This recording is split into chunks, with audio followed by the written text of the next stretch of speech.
നമ്മൾ ധനുഷിന്റെ റായ് എന്ന് പറയുന്ന മൂവി കണ്ടു. ഡെഡ്പൂൾ കണ്ട് കുറച്ച് റെസ്റ്റ് ഒക്കെ എടുത്തു കഴിഞ്ഞിട്ട് നമ്മൾ അടുത്ത ഷോയ്ക്ക് കയറിയതാണ് റായ്. ധനുഷിന്റെ 50ാമത്തെ സിനിമയാണെന്നാണ് ഞാൻ കേട്ടത്. അതുപോലെ തന്നെ ധനുഷ് സംവിധാനം ചെയ്യുന്ന അഭിനയിക്കുന്ന ഒരു സിനിമ കൂടിയാണിത്. അപ്പോൾ 50th മൂവി ആയതുകൊണ്ട് പുള്ളി അതിൻ്റെതായ ഒരു സംഭവം ഉണ്ടാകും എന്നുള്ള എക്സ്പെക്ടേഷൻ ഉണ്ടായത്. കാരണം റീസെന്റ് മൂവി എനിക്ക് പറഞ്ഞാൽ ക്യാപ്റ്റൻ മില്ലറൊക്കെ എനിക്ക് അത്യാവശ്യം ഇഷ്ടപ്പെട്ടായിരുന്നു. അപ്പൊ ആ ഒരു സാധനം ഇതിനകത്തുനിന്നും കിട്ടും എന്നുള്ള പ്രതീക്ഷയിലാണ് ഞാൻ മൂവി കാണാൻ വേണ്ടി പോയത്. എന്നാൽ എനിക്ക് തോന്നിയ കാര്യം എന്ന് വെച്ചാൽ ഈ ഒരു സെയിം ടെംപ്ലേറ്റിൽ തന്നെ ഇഷ്ടം പോലെ മൂവീസ് നമ്മൾ കണ്ടിട്ടുണ്ട്. അണ്ണൻ തമ്പി പാസം, പിന്നെ ഇതുപോലെ ബ്രദറും സിസ്റ്ററും ആയിട്ടുള്ള ഭയങ്കര ഇത് വിജയ് മൂവീസിലൊക്കെ കാണുന്ന പോലത്തെ ഒരു സംഭവം.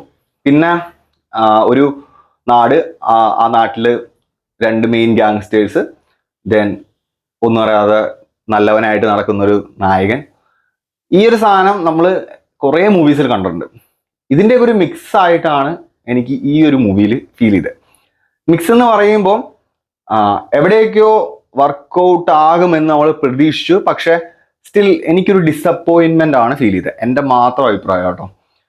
മൂവി ഇഷ്ടപ്പെട്ട ആൾക്കാരും ഉണ്ടാകാം, പക്ഷെ എനിക്ക് മൂവി അത്രയ്ക്ക് അക്സെപ്റ്റബിൾ ആയിട്ട് തോന്നിയില്ല. എസ്പെഷ്യലി ഇങ്ങനൊരു 50th മൂവിയാണ്, അതുപോലെ തന്നെ പുള്ളി സംവിധാനം ചെയ്യുന്നൊരു മൂവിയാണ്. അപ്പൊ നമ്മൾ കുറച്ചുകൂടെ പ്രതീക്ഷിക്കും.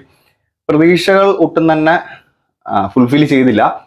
പിന്നെ ആക്ഷൻ സീക്വൻസുകൾ കുറെ നല്ലതായിരുന്നു, പക്ഷെ സ്റ്റിൽ ഒരു മീശോ വൂൾവറിൻ ഫൈറ്റ് പോലെ തോന്നി. കാരണം വൂൾവറിൻ മൂവിയിൽ നമ്മൾ കണ്ടിട്ട്, ഞാൻ ഡെഡ്പൂൾ വൂൾവറിൻ കണ്ടിട്ട് നേരെ ഇറങ്ങിയപ്പോഴാണ് ഇതിനകത്ത് കുറച്ചുകൂടെ അതിനകത്തുള്ള കുറച്ച് കോപ്പിയടി ഫൈറ്റ് സീൻസിനകത്ത് എനിക്ക് തോന്നി.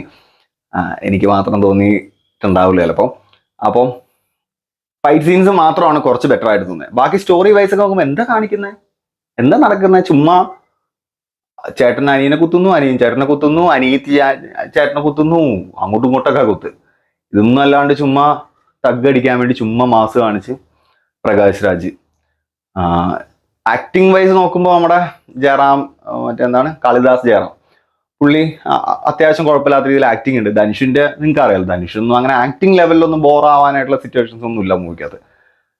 പക്ഷെ സംവിധാനം എന്നുള്ള ലെവലിലേക്ക് നോക്കുമ്പോൾ പ്രത്യേകിച്ച് വലിയ സെറ്റപ്പ് ഒന്നും തോന്നിയൊന്നുമില്ല. ഒരു typical Tamil one time watchable, still one time watchable. ഇപ്പൊ നമ്മൾ ഇത് OTT-ലാണ് വന്നായിരുന്നുണ്ടെങ്കിൽ കുറേ ടൈംസ് നമ്മളിങ്ങനെ ഫോർവേഡ് ചെയ്ത് കണ്ടേനെ, ഫാസ്റ്റ് ഫോർവേഡ് ചെയ്ത് കണ്ടേനെ.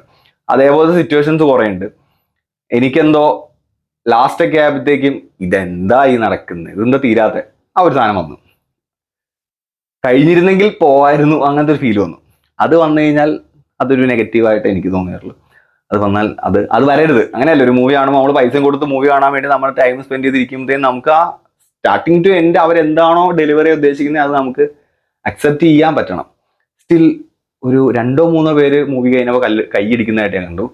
വേറെ ആൾക്കാരല്ല അതൊന്നും തീർന്നായിരുന്നു, എണീറ്റ് പോകാമായിരുന്നു. തീരുമെന്ന് ആയപ്പോൾ തന്നെ പലരൊക്കെ എണീറ്റ് പോയി. അപ്പോൾ ഇതാണ് എൻ്റെ അഭിപ്രായം. നിങ്ങൾ കണ്ടില്ലാത്ത ആൾക്കാർ പോയി കണ്ടിട്ട് അഭിപ്രായം പറയാം. കണ്ട ആൾക്കാരെൻ്റെ താഴെ കമന്റ് ബോക്സിൽ അഭിപ്രായം രേഖപ്പെടുത്താം. അടുത്ത വീഡിയോ ആയിട്ട് കാണുന്നവരെ ബൈ.